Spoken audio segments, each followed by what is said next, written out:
श्री राम, जय जय राम। सभी भक्तों को उगमाराम साठी का यूट्यूब पर सभी भक्तों का स्वागत है। आगे पहला हमारे चैनल को सब्सक्राइब करो और बाद में आपको रोचक वीडियो सुनो।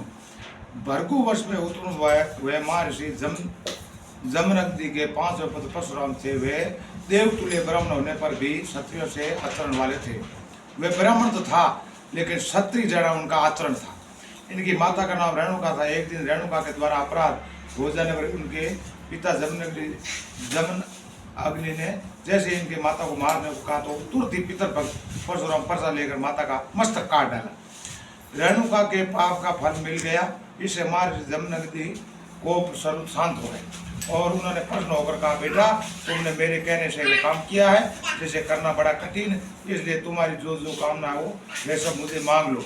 तब परशुराम ने कहा, पिताजी मेरी माता जीवित हो जाए, उन्हें मेरे द्वारा मारे जाने की बात याद न रहे, उनके मानस पाप का नाश हो जाए, युद्ध में मेरा सामना करने वाला कोई न हो और मैं लंबी आयु प्राप्त करूं। परम तपस्वी जमदग्नि की भी वरदान के द्वारा उनकी सभी कामनाएं पूर्ण कर दी। एक बार परशुराम जी अपने भाइयों के साथ वन में गए हुए थे।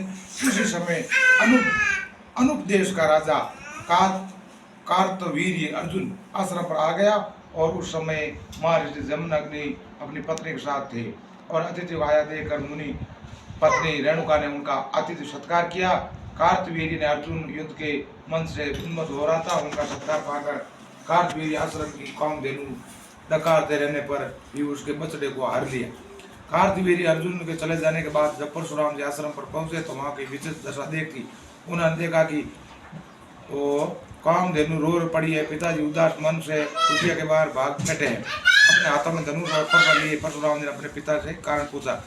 जमदग्नि ने परशुराम जी से कार्तवीर्य द्वारा किए गए अत्याचार को अधोपात कह सुनाया। 1000 भुजा वाले कार्तवीर्य का नाम सुनते ही परशुराम जी आग बबूले हो गए। उन्होंने कार्तवीर्य अर्जुन के साथ युद्ध किया तथा अपने पैन बाणों से उनकी परिगण सदृश सभी भुजाओं को काटकर उसे काल के हवाले कर दिया।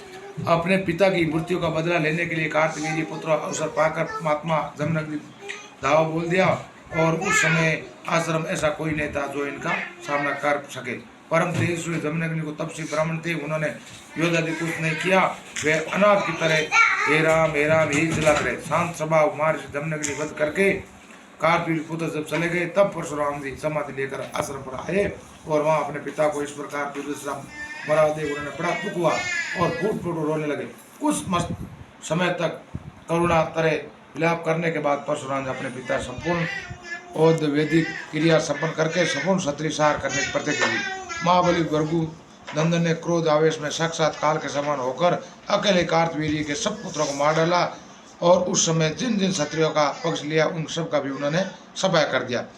उनका क्रोध इतना बढ़ा कि उन्होंने एक बार सभी बल की 21 बार पृथ्वी क्षत्रियहीन कर दिया। इतना ही नहीं, उनके रक्त से समस्त क्षेत्र में 5 सरोवर भर गए। परशुराम उन कुंडों में भृगुवंश पितरों का तर्पण किया। इस समय महर्षि क्षत्रिय ने साक्षात परगुणों ने इस घोर कर्म रोका। तब उन्होंने क्षत्रिय सार करना बंद कर दिया और एक मान यज्ञ करके सारी पृथ्वी ब्राह्मणों दान कर मेरु पर्वत पुत्र रहने लगे। श्री राम, जय जय राम। हमारी कहानी रोचक लगी तो आपको सब्सक्राइब करना।